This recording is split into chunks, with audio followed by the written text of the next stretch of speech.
Welcome back সবাইকে। আজ আমি লাভলি রানারের এপিসোড 9 এক্সপ্লেন করব। যারা আগের ভিডিওগুলো দেখোনি ডেসক্রিপশনে লিংক দেওয়া আছে, ওখানে ক্লিক করে দেখে নাও। আর নতুন হলে চ্যানেলটা সাবস্ক্রাইব করে দাও। তো চলো শুরু করা যাক। তো এপিসোডের শুরুতে নিউজে বলা হয় সানজের উপর অ্যাটাক হয়েছে।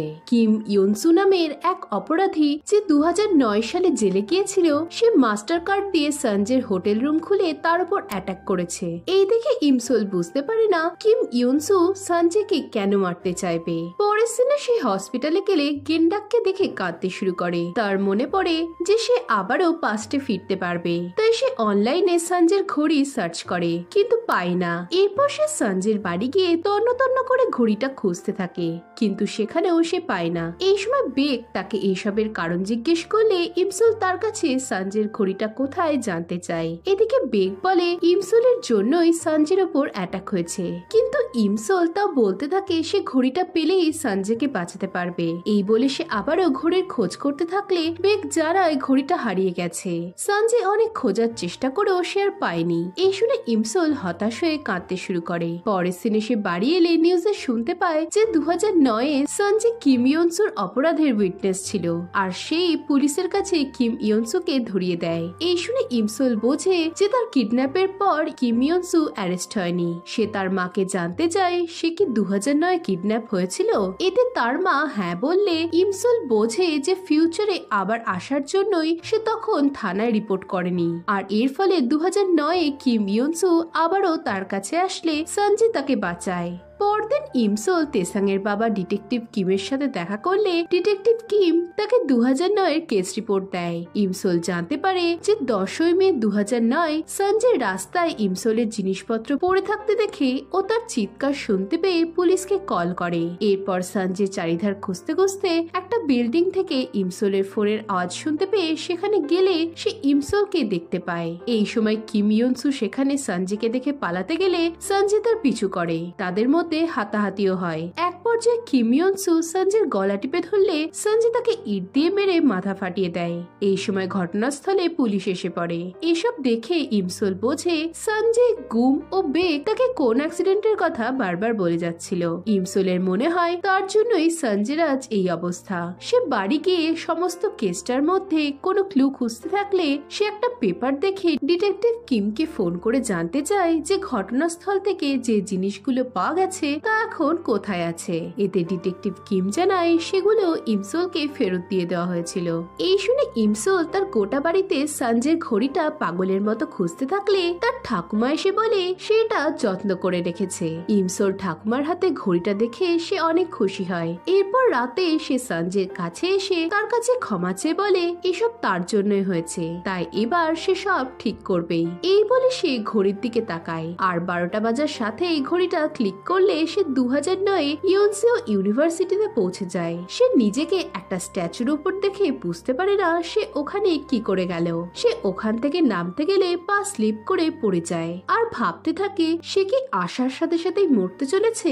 এই সময় সানজে চলে এসে ইমসোলকে বাঁচিয়ে নেয়। ইমসোল তাকে দেখে অবাক হয়ে পালায়। জু তাকে এভাবে সানজেকে থ্যাংক ইউ না বলে চলে আসার কারণ জিজ্ঞেস করলে ইমসোল বলে কেন আমি অল টাইম ওর সাথে এসব করি, কিন্তু সানজে এখানে ইয়নসেও ইউনিভার্সিটিতে কি করছে। জু বলে সানজে ফিজিক্যাল এডুকেশন নিয়ে ভর্তি হয়েছে। এই শুনে ইমসোলের মনে পড়ে স্কুলে গ্রাজুয়েট হওয়ার আগে এজেন্সিতে সাইন করার জন্য সানজে এর আগে কখনো কলেজ যায়নি। এরপর জু তাকে সানজের সাথে কথা বলতে বললে ইমসোল বলে সে তার থেকে দূরে থাকবে, আর এতেই সানজের মঙ্গল। এই শুনে জু ভাবে ইমসোল হয়তো সানজেকে ডাম্প করেছে। সে বলে কলেজে প্রচুর সুন্দর মেয়ে আছে, তাই সানজেকে ডাম্প করার পর ও কখনোই আর ইমসোলের দিকে নজর দেবে না। এরপর ইমসোলের কিছু মনে পড়াতে সে যেতে লাগলে জু তাকে একটা প্যাকেট দিয়ে সেটা কাল আনতে বলে। পরের দিনে ইমসোল ভাবে তাকে 10ই মের আগে কিম ইয়নসুকে ধরতেই হবে, তাহলে সে সানজেকে বাঁচাতে পারবে। এই ভেবে সে পুলিশকে জানায় সে 1 সেপ্টেম্বর তার বাড়ির সামনে থেকে কিডন্যাপ হয়েছিল। পুলিশ তাকে এত দেরিতে কমপ্লেন করা নিয়ে প্রশ্ন করলে সে জানায় ঘটনার পর সে অনেক শক পেয়েছিল আর তার স্মৃতিও চলে গেছিল। ইমসোল বলে সে তার কিডন্যাপারকে চেনে, সেই জুইয়াং রিজার্ভারের ঘটনার কালপ্রিট। এই বলে সে কিম ইয়নসুর গাড়ির চাবি পুলিশকে দেয়। পরের সিনে ইমসুল ভাবে পুলিশ হয়তো জলদি কিম ইয়নসুকে ধরে ফেলবে, আর এর সাথে তাকেও নিজেকে প্রোটেক্ট করতে হবে। এরপর সে রাস্তা দিয়ে যাওয়ার সময় একজনকে টাকা হাতে বাচ্চার সাথে দাঁড়িয়ে থাকতে দেখে তাকে মারতে যায়, কিন্তু কাছে গেলে দেখে সেখানে তেসাং ছিল। তেসাংকে দেখে ইমসুল ভাবে সে হয়তো বাচ্চাদের থেকে টাকা নিচ্ছে, তাই সে তার উপর চিৎকার করতে শুরু করে। এদিকে বাচ্চাটা ভয় পেয়ে টাকাটা নিয়ে তেসাংকে থ্যাংক ইউ বলে চলে যায়। এতে ইমসুল অবাক হয়ে যায়। পরের সিনে সবটা শোনার পর সে তেসাংকে সরি বলে। এরপর ইমসুল প্রশ্ন করে সে কি গ্রাজুয়েট হয়েছে। এতে তেসাং হেসে তাকে গ্রাজুয়েশনের ছবি দেখালে ইমসুল অনেক খুশি হয়। এদিকে ইমসুলকে দেখে তেসাং বলে ম্যাচুর ইমসুল কি ফিরে এসেছে। এতে ইমসুল ঘাবড়ে যায়। এরপর সে তেসাং এখন কি করছে জানতে চায়। এতে তেসাং জানায় তার ক্লোদিং ওয়েবসাইট রয়েছে। এই বলে সে উঠে পড়ে। এদিকে তেসাং যে একটা হেলদি লাইফ কাটাচ্ছে এটা দেখে ইমসুল খুশি হয়। অন্যদিকে সঞ্জে আপসেট হয়ে বসেছিল। সে বুঝতে পারছিল না ইমসুল তাকে দেখে কেন এভাবে চলে গেল। এই সময় বেগ সেখানে এলে সঞ্জে বলে আগে ইমসুল তাকে অ্যাভয়েড করত, কিন্তু আজ তাকে দেখেই চলে গেল। বেগ এই দুটোর মধ্যে ডিফারেন্স জানতে চাইলে সঞ্জে বলে পার্থক্য আছে, এবারে ইমসুলের মধ্যে কিছু না কিছু ইমোশন ছিল। এদিকে সঞ্জের কথা শুনে বেগ বলে ইমসুল তার উপর বিরক্ত হয়ে আছে। এই শুনে সঞ্জে রেগে যায়। বেগ বলতে থাকে যে মেয়ে তোমার ডাম্প করলো তুমি এখনো তাকে ভুলতে পারছো না, তার সাথে একই ইউনিভার্সিটিতে ভর্তি হয়েছো, তোমার কি কোনো সেলফ রেসপেক্ট নেই। এতে সঞ্জে তার কথায় পাত্তা দেয় না। এরপর বেগ সঞ্জের লেখা নতুন গান দেখতে পেলে সঞ্জে তাকে পড়া থেকে আটকাতে যায়, কিন্তু বেগ বুঝতে পারে এটা সঞ্জে ইমসুলকে নিয়ে লিখেছে। সঞ্জে কথা ঘোরানোর চেষ্টা করলে বেগ বলে তুমি এভাবে ডেলি ইমসুলকে দেখলে ওকে ভুলতে পারবে না, তাই তুমি আমাদের ব্যান্ড জয়েন করো। এতে সঞ্জে কিছু না বলে চলে যায়। নেক্সট সিনে ইমসুল ভাবতে থাকে এটাই তার শেষ সুযোগ। এই সময় সে রাস্তায় সঞ্জেকে দেখে তার দিকেই তাকিয়ে থাকে। এরপর রুমে এসে সে তার অ্যাক্সিডেন্টের দিনটা মার্ক করে ভাবে সে কোনোভাবেই সঞ্জের সাথে কিম ইয়নসুর দেখা হতে দেবে না।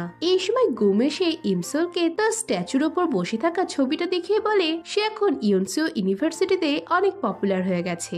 এই শুনে ইমসুল বিরক্ত হয়। এরপর সে গুমকে বলে সঞ্জয় শুনলাম তোমাদের ডিপার্টমেন্টে ভর্তি হয়েছে, তাই তুমি কিন্তু ওকে কখনো হ্যারাস করবে না। অন্যদিকে সঞ্জয়ের বাবা জানায় অনেক অ্যাথলিটরা গুরুতর চোট পাওয়ার পরও ইউএসএ গিয়ে ট্রেনিং নিয়ে সুস্থ হয়ে আবারও গেমে পার্টিসিপেট করছে আর জিতছেও, তাই সে এ ব্যাপারে সঞ্জয়ের মত জানতে চাইলে সঞ্জয় বলে সে ভেবে দেখবে। এতে তার বাবা হতাশ হয়ে চলে গেলে সঞ্জয় তার লেখা গানটা দেখতে দেখতে ইমসুলের কথা মনে করে যে সে তাকে প্রপোজ করলে ইমসুল বলেছিল তার সঞ্জয়ের প্রতি কোনো ফিলিংস নেই। পরের সিনে তেসাং তার বাবাকে জামা কাপড় দিতে এলে দেখে তার ব্যাগটা ইমসুলের সাথে বদলে গেছে। পরের সিনে জু ইমসুলকে ঘুমোতে দেখে তাকে জলদি রেডি হতে বলে। ইমসুল এর কারণ জানতে চাইলে জু মনে করায় কলেজের নিউ স্টুডেন্টদের ওয়েলকাম করার জন্য তার ট্রিপে যাচ্ছে। এই বলে সে গতকাল ইমসুলকে দেওয়া ব্যাগটা খুলতে গেলে সেখান থেকে ছেলেদের জামা কাপড় বেরিয়ে আসতে দেখে দুজনে অবাক হয়ে যায়। নেক্সট সিনে সকলে ট্রেনে করে যেতে থাকে। ইমসুল সঞ্জয়কে দেখে ভাবে কেন তারা একই ট্রেনে আছে। এই সময় এক স্টুডেন্ট বলে ওঠে তাদের ইউনিভার্সিটিতে একটা মিথ রয়েছে যে কাপল কলেজের ফার্স্ট ট্রিপে এসে কিস করে তারা ভবিষ্যতে ম্যারিড কাপল হয়ে যায়। এতে অনেকে বিশ্বাস করতে না চাইলে ছেলেটা অ্যালুমিনি স্টুডেন্টদের স্টোরি শোনায়। এদিকে জু মন দিয়ে এসব কথা শুনতে থাকে। জু মিথের কথা ভেবে গুমের ব্রেকআপ হয়েছে কিনা প্রশ্ন করলে ইমসুল বলে গুমি কেন, তুমি ওর থেকেও ভালো ছেলে পৃথিবীতে পাবে। এই শুনে জু ঘাবড়ে গিয়ে বলতে থাকে গুমের ওপর তার কোনো ইন্টারেস্ট নেই। এই সময় ধাক্কা লেগে ইমসুলের টুপি খুলে গেলে সে লুকোনোর চেষ্টা করে। এতে এক সিনিয়র তার উপর চিৎকার শুরু করলে ইমসুল তাকে চুপ থাকতে বলে আর টুপিটা আবারও পরে ভাবে তাকে ক্যাম্প সাইডে পৌঁছানো অব্দি সঞ্জয় থেকে লুকিয়ে থাকতে হবে। পরের সিনে সকলে একই কেবিনে থাকবে দেখে ইমসুল হাঁ হয়ে যায় আর এদিকে জু গুমকে দেখে খুশি হয়ে যায়। সঞ্জয় ইমসুলকে দেখতে পেলে তখনই গুম এসে বলে তুমি মিথের ব্যাপারে তো জানো, তাই কোনোভাবেই কিন্তু আমার বোনের সাথে তুমি কিছু করার চেষ্টা করবে না। পরের সিনে এক পুলিশ ডিটেকটিভ কিমকে বলে একজন কিডন্যাপের ভিকটিম জুইয়াং রিজার্ভারের খুনের কেসটার ব্যাপারে তাদের কিছু তথ্য দিয়েছে। এতে ডিটেকটিভ কিম অবাক হলে পুলিশটা জানায় মেয়েটার কিডন্যাপের দিন ডিটেকটিভ কিম সেখানেই ছিল আর মেয়েটার ট্রমার জন্য মেমোরি লস হয়ে গেছিল।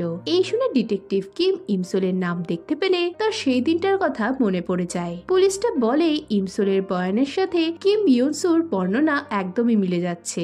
এই শুনে ডিটেকটিভ কিম ইয়নসুর খোঁজ জানতে চাইলে পুলিশটা জানায় সে কিডন্যাপিং এর পর গা ঢাকা দিয়েছে। নেক্সট সিনে কলেজের নতুন স্টুডেন্টরা সকলেই তাদের পরিচয় দিতে থাকলে ইমসোল চুপি চুপি সেখান থেকে পালিয়ে রুমে চলে আসে আর তার ব্যাগ নিয়ে বেরোতে যায়, কিন্তু তখনই রুমে সবাই চলে এলে সে ঘুমানোর অ্যাক্টিং করে। পরের সিনে সকলে গেম খেলতে থাকলে ইমসোল চুপি চুপি সেখান থেকে পালানোর চেষ্টা করে, কিন্তু সে ধরা পড়েই যায়। তাই এরপর তাকেও গেমে পার্টিসিপেট করতে হয়। রুলসে ছিল যে হারবে তাকে ফিজিক্যাল এডুকেশন রুমে গিয়ে ডান্স করতে হবে। এই শুনে ইমসোল ঠিক করে যাই হোক না কেন তাকে হারলে চলবে না, কিন্তু তাও সে হেরেই যায়। তাই তাকে পি রুমে আনা হয়। ইমসোল সেখানে সঞ্জে নেই দেখে ডান্স শুরু করে। এই সময় সঞ্জে ও ইমসোলের চোখাচোখি হয়ে গেলে দুজনেই হাঁ হয়ে যায়। ইমসোল দৌড়ে পালিয়ে গেলে সিনিয়রটা আবারও তাকে ডান্স করতে বলে। এতে ইমসোল রেগে সিনিয়রটার উপর চিৎকার শুরু করে আর ড্রিঙ্কস করে সিনিয়রের মাথায় কাপ ভেঙে তাকে ওয়ার্ন করে চলে যায়। এই সময় বাইরে এসে সঞ্জেকে দেখে পালাতে গেলে সঞ্জে দেখে সে বুনো শুকরের জঙ্গলের দিকে যাচ্ছে। নেক্সট ডে ইমসোল জঙ্গলের রাস্তা হারিয়ে ফেলে। তখনই বুনো শুকরের ডাক শুনে সে অনেক ভয় পেয়ে যায়। সে তার ব্যাগ থেকে সেলফ ডিফেন্সের যন্ত্রগুলো বের করতে থাকলে কেউ তাকে ডাকে আর ইমসোল ভয় পেয়ে তার গায়ে শক দিলে দেখা যায় সেটা সঞ্জে ছিল। সঞ্জে অজ্ঞান হয়ে পড়ে থাকতে দেখে ইমসোল অনেক ঘাবড়ে যায়। সে হেল্প বলে চিৎকার করতে থাকলে সঞ্জে তার হাত ধরে আর এই সময় ইমসোলের পা ফাঁদে আটকে যায়। সঞ্জে ইমসোলকে ফাঁদ থেকে ছাড়ালে কিছুক্ষণ তারা দুজন দুজনের দিকে তাকিয়ে থাকে। এরপর সঞ্জে ইমসোলকে মেশিনটা দিয়ে বলে এতে ব্যাটারি লাগাতে হয়। এই শুনে ইমসোল হাঁ হয়ে প্রশ্ন করে সঞ্জের যদি শক না লাগে তবে সে পড়ে গেল কি করে। এতে সঞ্জে জানায় ইমসোলের ঘুষির চোটে সে পড়ে গেছিল। এই শুনে ইমসোল তাকে সরি বলে। এরপর সঞ্জে জানতে চায় ইমসোল কেন জঙ্গলে এসেছে আর কেনই বা সে তাকে অ্যাভয়েড করে চলছে। এতে ইমসোল চুপ করে থাকলে সঞ্জে বলে তুমি কেন আমায় হেট করো, তুমি কি আমাকে দেখতে চাও না? এই শুনে ইমসোল মনে মনে বলে আমি কি করে তোমায় হেট করতে পারি, আমি এইসব করছি কারণ আমার জন্যই তুমি হয়তো মারা যাবে। পরের সিনে গুম তার গার্লফ্রেন্ডকে ফোনে পায় না। এই সময় সে সঞ্জে ও ইমসোলকে জঙ্গল থেকে বেরোতে দেখে অবাক হয়ে যায়। সে সঞ্জেকে প্রশ্ন করে সে কি তার বোনকে কিস করেছে। এতে সঞ্জে চুপ থাকলে গুম তার মুখ দেখে বুঝতে পারে সঞ্জে কিছু করেনি। তাই সে সঞ্জেকে মেয়ে ও রিলেশন সম্পর্কে কিছু জ্ঞান দেয়। এরপর সে সঞ্জের ফোন থেকে তার গার্লফ্রেন্ডকে ফোন করলে তার গার্লফ্রেন্ড তার সাথে ব্রেকআপ করে দেয়। পরের সিনে ফার্স্ট ইয়ারের এক স্টুডেন্ট সিনিয়র জিনসাংকে ডেট করার কথা বললে জু নাকশিট কই। এদিকে ইমসোল সঞ্জের কথা ভেবে একা একা ড্রিঙ্কস করতে থাকে আর বাইরে গুম তার গার্লফ্রেন্ডের দুঃখে ড্রিঙ্কস করে কাঁদছিল। সঞ্জে তার ফোন চাইতে এলে গুম বলে তার অনেক কষ্ট হচ্ছে। সে সঞ্জেকে জড়িয়ে ধরে বলতে থাকে কেন তার গার্লফ্রেন্ড তাকে দেখতে চায় না, কেন সে বদলে গেল। এই শুনে সঞ্জেও তার নিজের কথা ভেবে হতাশ হয় আর গুমকে কমফোর্ট করতে থাকে। এই সময় গুম হঠাৎ করে বলে ওঠে সে এখনই তার গার্লফ্রেন্ডের সাথে কথা বলতে যাবে। এই বলে সে বেরিয়ে গেলে জু তাকে দেখে তার পিছু নেয়। এদিকে সঞ্জে বেরিয়ে গুমকে আর দেখতে পায় না। এই সময় সিনিয়র জিনসাং জুনিয়র উনজিকে প্রপোজ করার জন্য রেডি হয়ে তাকে বাইরে আসতে বলে। এই সময় তার পেট কামড়াতে শুরু করলে সে তখনই টয়লেটে যায়। টয়লেটের দরজা বন্ধ হচ্ছে না দেখে সে সঞ্জেকে তার হেল্প করতে বলে সঞ্জে সেখানে যায়। এই সময় তার মনে পড়ে জিনসাং ইমসোলকে সবার সামনে হ্যারাস হতে দেখে আনন্দ পাচ্ছিল। তাই সঞ্জে তাকে শিক্ষা দেওয়ার জন্য সেখান থেকে চলে যায় আর দরজা খুলে যাওয়ার জন্য উনজি সহ বাকিরাও তাকে এই অবস্থায় দেখে ফেলে। নেক্সট দিনে সঞ্জে ইমসোলকে মাতাল অবস্থায় দেখতে পায়। ইমসোল আকাশের দিকে তাকিয়ে ভাবতে থাকে 2023-এ তারা মিট করার কথা বলেছিল। এই ভেবে ইমসোল বলতে থাকে তখনই যদি আমি সঞ্জের সাথে মিট করতাম তবে কি কিছু চেঞ্জ হতো। অন্যদিকে জু গুমকে খুঁজতে গেলে দেখে গুম ফাঁদে আটকে পড়েছে। এই দেখে সে গুমের কাছে এসে তাকে ছাড়াতে যায়। এই সময় গুম তার গার্লফ্রেন্ডের উদ্দেশ্যে বলতে থাকে সে কেন তাকে ছেড়ে চলে গেল। এই শুনে জু বুঝতে পারে গুমের ব্রেকআপ হয়েছে। এতে জু অনেক খুশি হয়। গুম তাও তার গার্লফ্রেন্ডের নাম ধরে কাঁদতে থাকলে জু তাকে চুপ করতে বলে গুমকে কিস করে। এদিকে ইমসোল ধারে পাড়ে বসে ঢুলতে থাকলে সঞ্জয় তাকে পড়ে যাওয়া থেকে বাঁচায়। ইমসুল তাকে দেখে কাঁদতে কাঁদতে বলে, তুমি কেন এখানে এলে? কেন তুমি আমাকে নিয়ে এত চিন্তা করো? আমি বলেছিলাম না তুমি কেবল নিজেকে নিয়ে ভাববে? তুমি আমাকে বাজে মেয়ে ভেবে কেন মন থেকে বের করে দিতে পারছো না? কেন তুমি বোকার মতো নিজের ক্ষতি হতে দিচ্ছ? এই বলতে বলতে সে সঞ্জয়ের কাঁধে মাথা রেখে কাঁদতে থাকলে সঞ্জয় তাকে কাঁদতে বারণ করে। ইমসুল তাকে ভুলে যেতে বলে কাঁদতে থাকে। পরদিন সঞ্জয় বেকের সাথে দেখা করতে এলে বেক জানায় একটা কম্পিটিশন হতে চলেছে, তাতে কি তারা সবাই সঞ্জয়ের গানটা পারফর্ম করতে পারে। এতে সঞ্জয় তাকে পাত্তা না দিলে হঠাৎ তার কিছু মনে পড়াতে সে বেককে প্রশ্ন করে সে কি তার গানটা কাউকে শুনিয়েছে। এতে বেক না বলে। নেক্সট সিনে ডিটেকটিভ কিম ইয়নসুর ঠিকানায় গেলে দেখে সেখানে আগুন লেগেছে। এই সময় আড়াল থেকে কিম ইয়নসু তাদের দেখে স্মাইল করতে থাকে।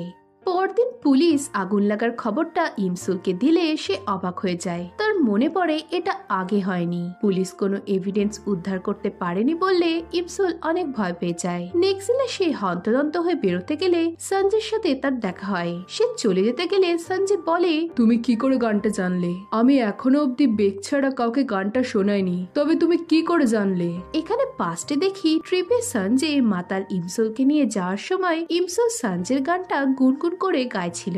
এই শুনে সঞ্জয় অবাক হয়ে জানতে চায় এটা সে কোথায় শুনেছে। এতে ইমসুল বলে এবারে সে সব ঠিক করে তবেই ফিরবে। সঞ্জয় কোথায় ফেরার কথা প্রশ্ন করলে ইমসুল বলে ফিউচারে, তার টাইম লাইনে। এখন বর্তমানে সঞ্জয় বলে, তুমি কি তোমার টাইম লাইনে ফিরে যাচ্ছ? তুমি কে? তুমি কি সত্যি ফিউচার থেকে এসেছো?